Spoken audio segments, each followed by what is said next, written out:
מירב כהן. שלום. עכשיו תשאל.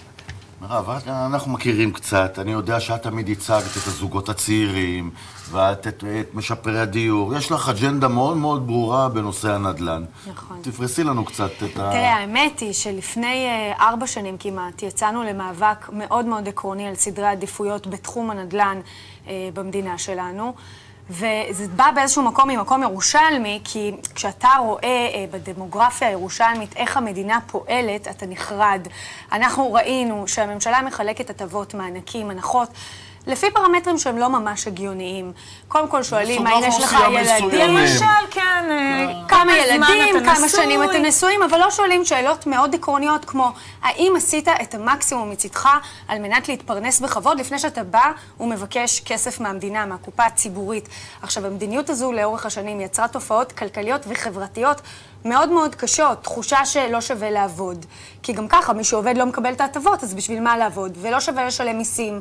וזה יצר גם ניכור חברתי בין שתי קבוצות אוכלוסייה. שוויון בנטל זה מפלגה אחרת מאשר את נמצאת בה, לא? אתה, דקה אחרי הבחירות, לא מעניין אותי שום מפלגה, נטו אג'נדה, אני ממשיכה בדיוק במה שעשיתי קודם לכן. את בעצם אומרת, בואו נלך ואנחנו נתמרץ את אלה שמנסים לעבוד, שרוצים להיכנס לשוק העבודה. לתמוך באותו אדם עובד. עכשיו, אני, לפני כבר כמה שנים, התבייתתי על 3 דוגמאות שמבחינתי מייצגות את השיטה. זה הדיור למשתכן, שתכף נדבר על זה, הנחות בארנונה, שגם שם מפלים את האוכלוסייה העובדת, וסבסוד משכנתאות לזוגות צעירים.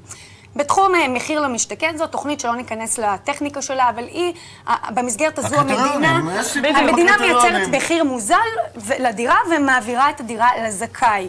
מאותו זכאי, פה התחיל הסיפור. בתחילת המהלך, ככל שהיו לך יותר ילדים, כך גבר הסיכוי שתקבל את הדירה המוזלת. היה לך יותר נקודות. בדיוק. ככל שהיו לך יותר ילדים והיית נשוי יותר שנים. בדיוק. אנחנו לאורך השנים נלחמנו, נאבקנו, יצאנו לבתי משפט, תקשורת, מה שאתם לא רוצים. זה עבר הרבה מאוד תהפוכות. הנה השבוע ראיתי. הדיור הממשלתי החליט חד משמעית שמיצוי כושר השתכרות ייכנס כתנאי מחייב בתוכנית מחיר למשתכן, וזה אחרי שטרכטנברג כבר המליץ והעיפו אותו, באמת הרבה מאוד תהפוכות, אבל הצלחנו. הדוגמה הבאה זה הארנונה. בארנונה יש פטנט. משפחות מרובות ילדים יכולות דרך משהו שנקרא מבחן הכנסה, יכולות לקבל הנחות מטורפות, אבל כאילו עד 90% הנחה. עכשיו, מי שעובד, גם אם יש לו הרבה ילדים, מענישים אותו. לוקחים לו את ההנחה הזו. איפה שמעתם דבר כזה? וגם, מה זה עובד? 3,000 שקל בחודש. בן אדם עם 3,000 שקל בחודש צריך לסבסד משפחה אחרת. זה המצב היום. גם שזה מצב שבאמת לפעמים עדיף לך לא לעבוד. אתה יושב ועושה אצל רואה חשבון חישוב. איזה מין מסר זה. המדינה מעודדת לא לעבוד. לחלוטין, זה מסר שאי אפשר לשאת אותו.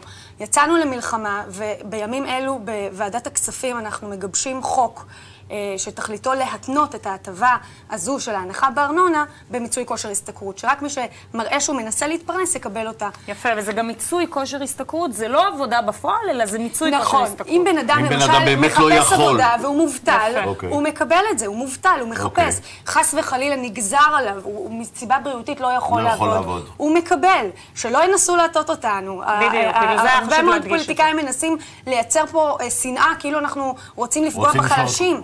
רחוק מן האמת, להפך, רק בדרך הזו הכסף יתפנה לאותם חלשים. הסיפור השלישי זה הסבסוד למשכנתאות. זה הסיפור שעליתי עליו כשבעלי היקר ואני הלכנו לקחת משכנתה מהבנק. יש סבסוד למשכנתאות? לא, הלכנו לבנק רגיל.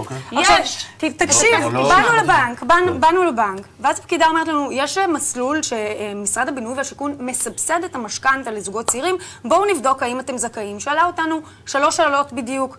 כמה זמן אתם נשואים? כמה אחים יש לכם? וכמה ילדים? 3 שאלות, אחים, ילדים, ותק. אנחנו במקום אמרנו, טוב, אין לכם סיכוי. עכשיו, אמרנו, רגע, אנחנו שנינו עשינו צבא, שירות מלא, תואר ראשון, תואר שני, שנינו עובדים, מקבלים שכר נמוך. אם אנחנו לא מקבלים, אז מי מקבל? ברור לכם מי מקבל. ברור לאן זה מכוון, כששואלים על מספר אחים, מספר ילדים, אני לא יודעת שיש בכלל לסבסוד. מי הגורם המסבסד? משרד השיכון? משרד הבינוי והשיכון, ולא מעט משתמשים בזה, אבל כמו שאתה אומר, לא הרבה יודעים את זה, זה ככה עובר מפה לאוזן, לא במקרה. יצאנו למלחמה, ועכשיו אוטוטו משרד האוצר יכריז שוועדה ציבורית תוקם, ותבדוק את התנאים למתן אותה הטבה. עכשיו, כן חשוב לי לומר, אני באמת מבקרת מאוד חלק ניכר מהמדיניות הכלכלית של שר האוצר לפיד, אבל כאן אני חושבת שבאמת הוא כן נותן לזה גיבוי וזה חשוב. ורק עוד דבר, המהלכים האלה מלמדים שאם מתעקשים ובאמת נאבקים לאורך זמן בצורה עקבית על אותה נקודה, אפשר לשנות. כל הכבוד, כל בהצלחה הכבוד, במאבק. באמת כל הכבוד. מירב כהן, עורך דין דורון לוי, תודה רבה לכם.